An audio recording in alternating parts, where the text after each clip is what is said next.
Welcome to FitHer. I'm your host, Kristen Hislop, and this is where strong women share real stories, expert insight, and bold truths about health, fitness, and living fully, because your journey matters. Now, let's get into it. Today, I'm super excited. You can see it. I'll use my hands. To have Kerry Flower with us. So Kerry ran in our elite field in the 47th version of the Delightful Run for Women. She is going to help us on the 48th edition of the Run for Women. And I'm super excited to talk to Kerry today about her running experience, her journey, where she's been, where she's going, and, talk a little bit about advice she's got. So let's start with your running background, right? Okay, and you ran in high school. Yeah. How did you get into it? So actually, I was a varsity swimmer first. I started swimming at the age of 9. So I've always been super active. Even before I was a runner, my sister was also super into swimming like me. My sister actually joined running before me. She's a couple of years older than me, but when she joined, it was originally for cross training. So she wanted to try track, just to try something different from swimming. She ended up being nationally one of the best middle distance runners in the country once she joined running. So she kind of switched up to running after swimming. So in the time that she started kind of joining running, I was still in varsity swim. And I joined varsity early. I was in 8th grade when I did it. So after my season with varsity swim was over and track season was approaching, my high school coach naturally was heavily trying to persuade me into running because my sister was really good and I was a really good swimmer like my sister. So he's like, oh, let's see if we can get the other sister to run. Yeah, so I kind of joined running that season of 8th grade. So that's kind of really when I started to run. It was a positive experience. It was hard for me at first just because I felt like I had a lot to live up to with my sister.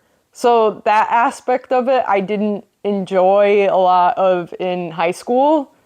I really kind of struggled with that because everyone would just kind of compare me to her. 100%. I think it's really hard. I had the same thing. My sister and I both grew up swimming. Yeah. I was the older one, so everyone expected. And then with my boys, I really didn't want the younger one to run because the older one had success. Yeah, and I was like, that's so hard, but he insisted. So they both ended up fine. Yeah. You've ended up fine. Yeah, that's kind of with my parents. But it is a little bit of a challenge to work through that, right? It definitely is. So what did you do to help kind of get yourself through that mentally? And I mean, definitely with me and my sister, besides athletics and sports, we're completely different people.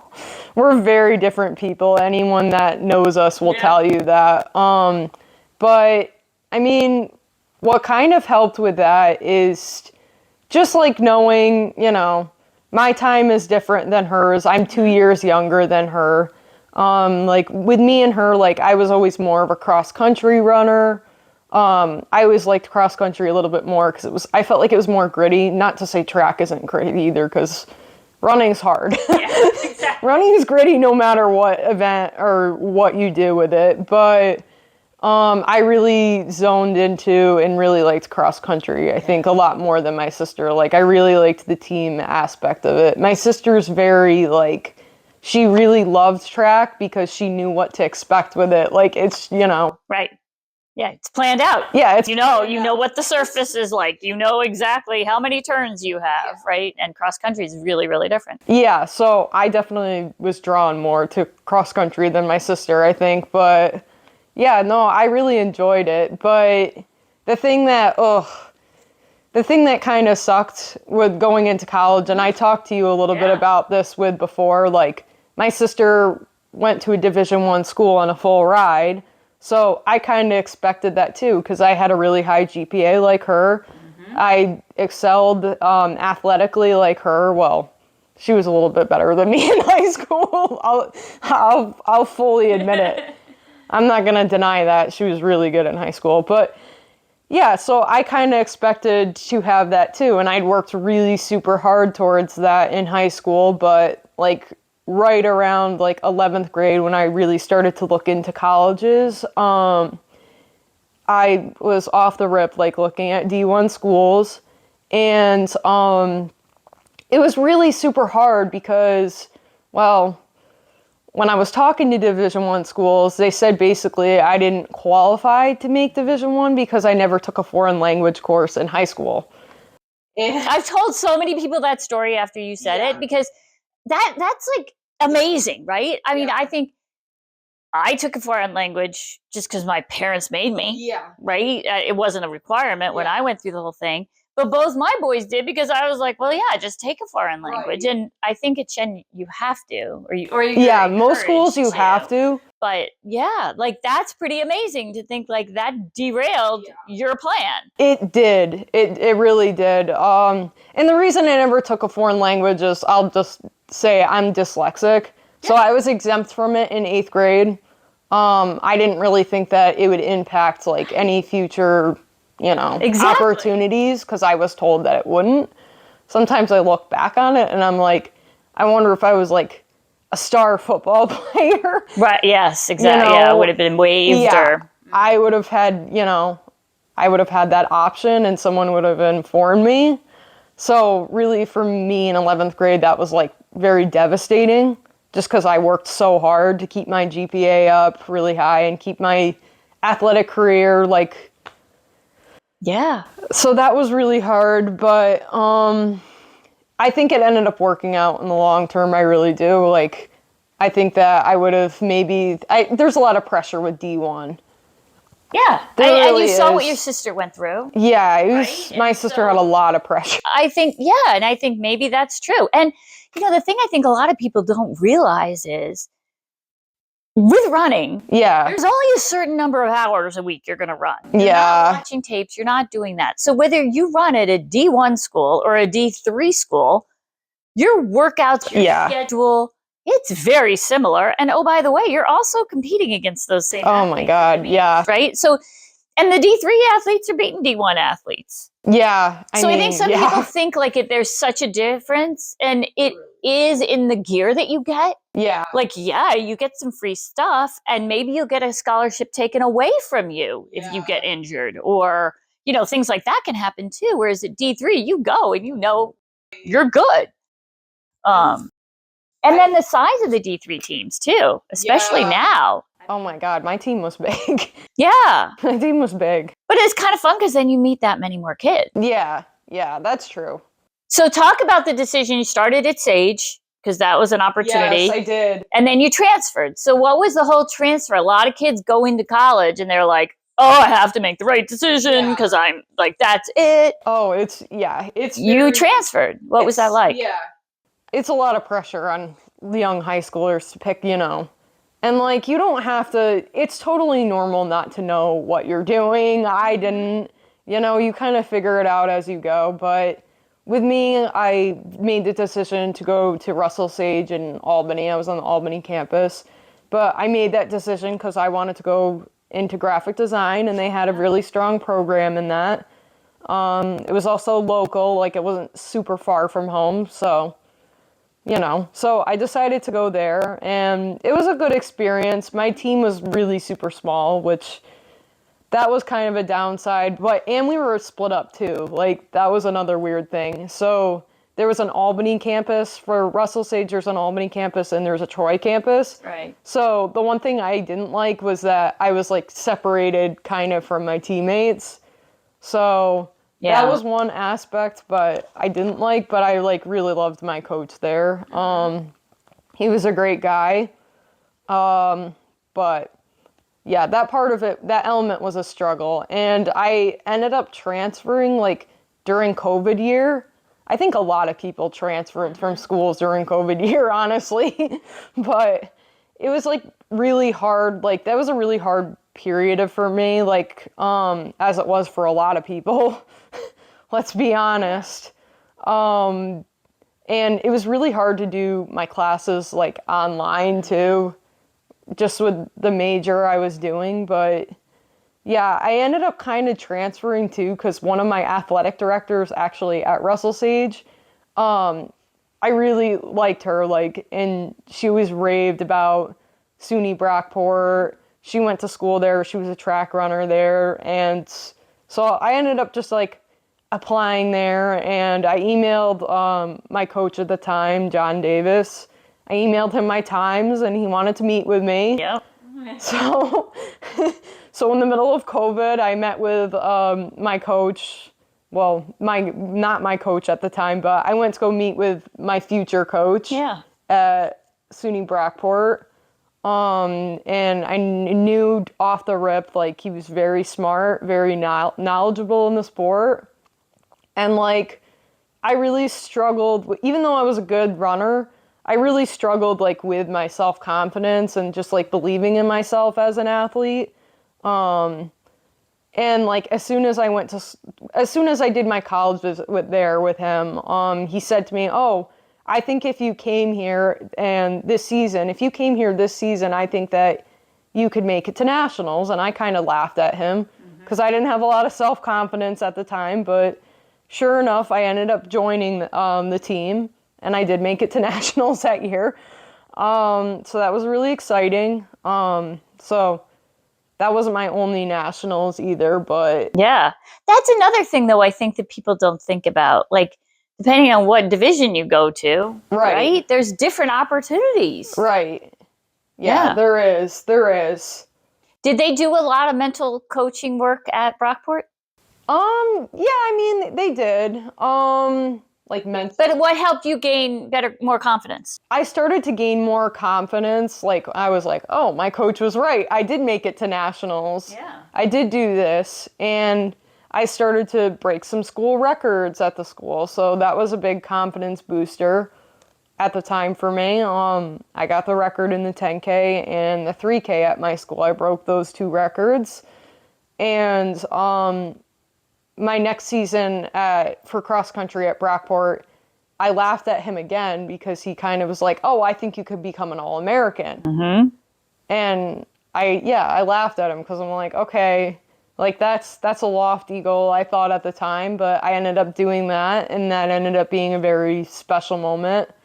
Yeah, that's huge, right? But I wonder too, how much for you was it that he had that confidence in you? Yeah, he did. Right? So then that started to build. Yeah, then I'm like, okay, maybe he's on to something. Yeah, exactly. Maybe he's on to something. And then it just enables you to actually believe it too. Right. Yeah, so then thinking back in your high school days, were you confident then? Nah. Yeah, not you the were just most. yeah. Not so that's the most. right. So, but that I think would be refreshing for high school athletes to feel. Yeah. To hear, right? Yeah. Because I think that's where a lot of people are. Oh God. Like, yeah. and especially when you think of Section 2. Yeah. There is so much talent. There is. In our section that I feel like a lot of times kids who have huge opportunities don't think they're that good. Right. Because they're not one or two. But there's so much depth that people can go on and go run in college and be like, wow, I'm actually good. Yeah. Going off of like what you said, like your body's changing a lot in high school. So you got to keep that in mind. Like, and you're going to naturally go through some plateaus. I know I did in high school. And how'd you deal with it when you went through those? I just kept consistently training and really being patient with myself. It's like you got to give yourself grace during that period. So did you feel like you could do that? Like, what helped you do that? Was coaches, your parents, your sister? Like, was there anybody that kind of helped you navigate that? My parents. I would say my parents definitely did. Yeah. Yeah, my mom was always super good cook, like always made lots of good home-cooked meals. Still, even as an adult, I'm spoiled and I get home-cooked meals. Yeah. But my mom was always really good about making lots of food and just having a lot of food options for me and my sister. Did you feel like, when you were at Sage, you lived at home, right? I didn't. You didn't. So did you feel like, because I had the same thing. My mom cooked amazing. Yeah. every meal was perfectly balanced. I went to college and I was like, you mean I can have as much ice cream as I want and no one's going to say anything? And so I didn't necessarily translate that all. Like, did you struggle with that at all when you went to college and you were making the decisions? Yes, more so because I had such good food at home. That was more so that. Yeah. Like, I didn't always like the food that was given to me. Yeah. Yeah. So I had kind of the opposite problem. Like, I didn't have freshman 15. I was more like making myself eat the food that was available to me. Thinking, we kind of talked that high school into the college, like, give some advice to high school students. Like, I find that a lot of them either think they can't run in college, they're totally stressed about the whole process, which I fully understand. It's the biggest decision that you've made at that point. Yeah. But you made a decision and then you changed it and it all went well. So what advice would you give to kids in high school? To give yourself grace. Like, you're not supposed to know what you're doing at that age. I mean, even throughout college, I think it's perfectly normal to not really know what you're doing. But, you definitely don't know it's totally normal and okay not to know what you're doing with your life at 16, 17 years old. I definitely didn't. So, I mean, and it's okay to change your mind. Like, I think changing my mind from one school to go to another one was like one of the best decisions I could have made for myself. So, even if you make a choice, it's not necessarily set in stone. Like, you can change your mind. That's part of growing up, is changing your mind, like learning through trial and error. So, I mean, that's a huge thing I would give advice for the younger athletes. And also to make sure when you're committing to a team, like, just really making sure it's like a good environment to be around, because these are the people you're going to be surrounded by 24/7. So you want to make sure. I love that you bring that up. Yeah. Yes. So important. So how did you figure that out, or did you really realize it when you got there and you're like, wow, I'm really lucky I got this team? Yeah, yes, that is. Especially like with my coach. Like, I had a really good college coach. Like, most girls, I feel like, wouldn't be able to talk about periods in front of their male coach. I was able to do that. I think back to a particular race that I did like really poorly in, and it was because I like got my period that morning and I just felt really crappy that day, and that can really like hinder and affect your performance as a woman. Yeah. So, well, I do. I think that's super important. Are there like things that you would say would either be like red flags or like questions that you might ask? Oh my gosh. Like what would you see? Like with red flags, like I think back on some college visits that I did have, like some red flags for me, like, was eating out with the team. And like I would be the one I remember one of the college visits, I was like eating the most food over everyone else, and I'm like, am I eating too much? And I'm like, no, you're not. You're eating the right amount. This group is not eating enough food. It's not you.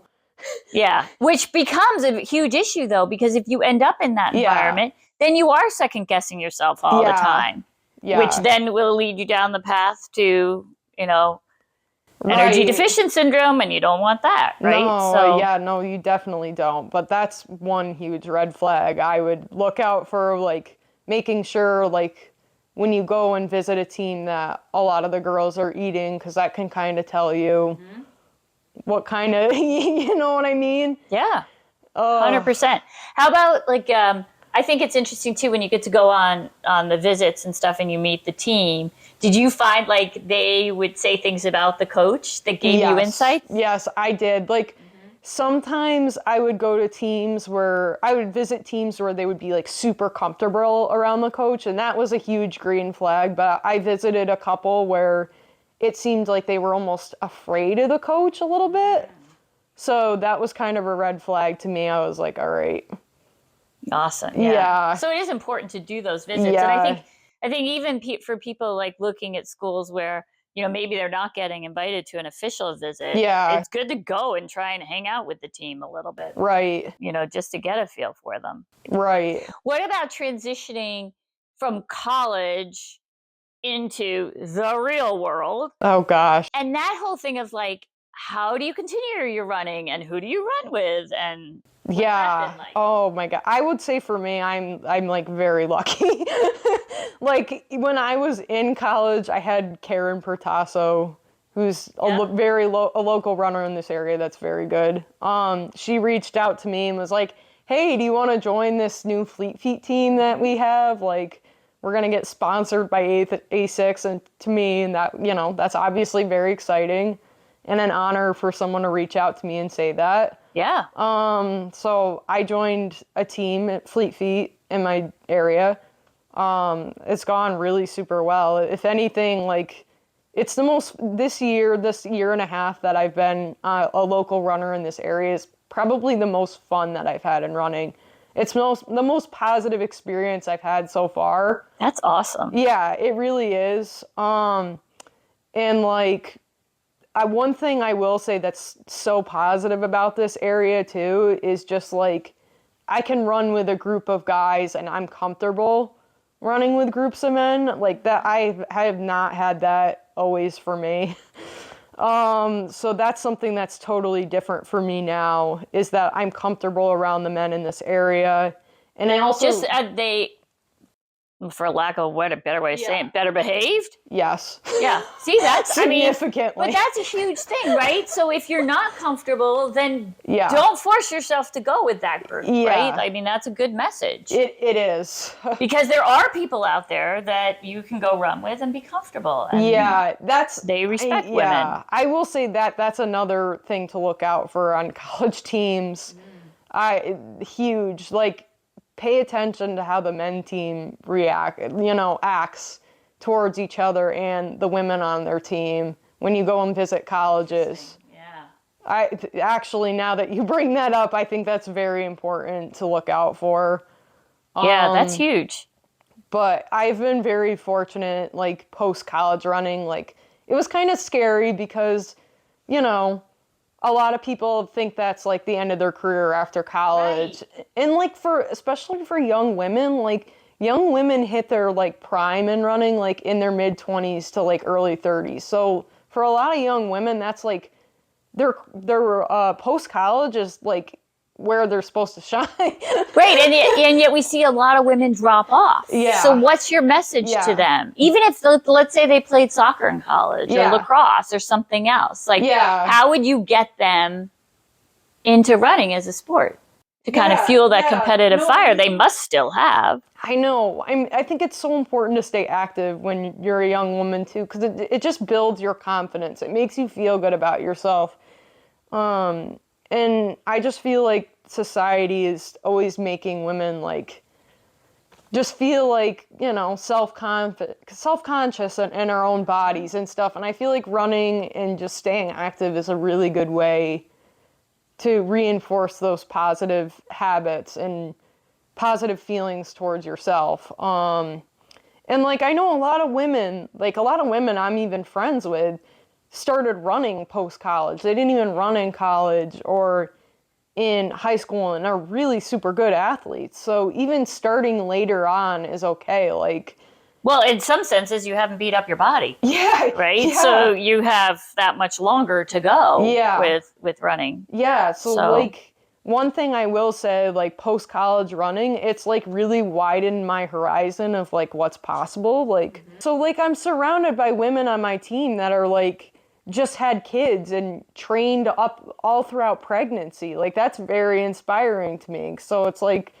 now I think for myself, I'm like, okay, if I ever decide to have a kid, I can train throughout it, And you'll also have those people around who can help you and tell you, like, what to do. Try this, do this. Like, this is okay. This watch out for, that kind of stuff. Yeah, which is huge. Again, it's that community, right? Yeah. So to have a community that you can rely on. Right. Really awesome. I like running with older age groups too, because they can educate me and, inform me on new things that I can, Yeah. That's one thing that I think has been extremely positive. And just having a wide variety of like women and even men, like at different points in their life, you know? They're all at different stages of their life. And they're So, inspired by you too, because you're coming out, you're fresh, yeah, you're fast, you're like, that's fun yeah, for them, right? yeah. So what are some big things on the horizon for you? My college coach actually still coaches me, and Yeah. he thinks that I can make it to Olympic trials. That's what I So was wondering. I didn't want to push that, yeah, but yeah. I know. And like I said before, maybe because he says that, even I though I know, think right? it's crazy, I think it's lofty, but I'm still gonna try and do it. Exactly. That's awesome. So that's something I'm definitely gonna do. I feel like it's gonna be more so in the marathon. I think I'm just better at distance. So yeah, so that's exciting. That's super exciting. Yeah. Yeah, that's so cool. Okay, so we kind of finish out. We're gonna have to have follow up on you, especially as we work on that Olympic trials. But we kind of finish up with what I'm calling final kick. Yeah. So it's a couple of questions. It's fun stuff. Like, what's your favorite post-run snack? I really like chocolate milk. That's like one of my favorite ones, especially like after a long run. It's a really good post like fuel. Did you know thing to that have. milk is the best hydrator? Oh, really? Yes. No, I actually like didn't know actually, that. water is one, milk is number two. Okay. Yeah. So that's another reason. It's got the protein in it, but it's so that's a perfect one. I didn't know about the hydrating thing. I knew about the protein thing, but yeah. Okay, what's your favorite way to recover? My favorite way to recover? Okay. I'm kind of bad with that. My teammates make fun of me because I'll go out and like do like a long run and then I'll bike a million miles. So I say that, but I guess my favorite way to recover is watching a Netflix series before bed or reading a book. Like I just started reading the book Good for a Girl that you suggested. So that's something I've been doing while recovering. Awesome, right? Yeah. And that's a good thing, right? Because then you're into it, you're learning, you're reading, but your legs are up and you're recovering. Yeah. So yes, perfect. Now you can choose either a favorite workout or a favorite place to do a workout. Okay, let me think. My favorite workouts are, I really love long running and doing some kind of threshold workout during a long run. I know like a lot of people just are like, hate doing that. Understandable. Like because it's hard. Yeah, they think it's like the worst workout ever, but I think any workout that's longer, I enjoy more. Yeah. That's just me because I'm more of a distance runner. I also love double threshold workouts. People think I'm crazy because I like that, but it basically, you're doing a workout in the morning and then you're doing another workout at night. And I usually on those days end up with a total of like 17 to 18 miles. Yeah. So then hopefully you're recovering after that. Yeah, I do. I don't bike after that workout, I don't. Good. But okay, so if people want to follow you and know what you're doing, how can they do that? You on Instagram? Yes, I'm on Instagram. I also am on Strava. I'm always on my Strava. Strava is an athletic running app, if you don't know. Yeah. But what's your Instagram handle?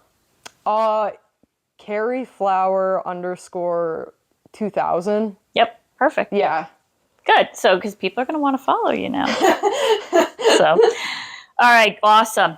Well, it's great having you. Thank you for coming. And thank you. We'll definitely do follow-ups because we're going to track you on your way to Olympic trials qualifying. Okay. But as we close, to everyone listening and watching, what you do next matters most. So let's all get out there and be fitter.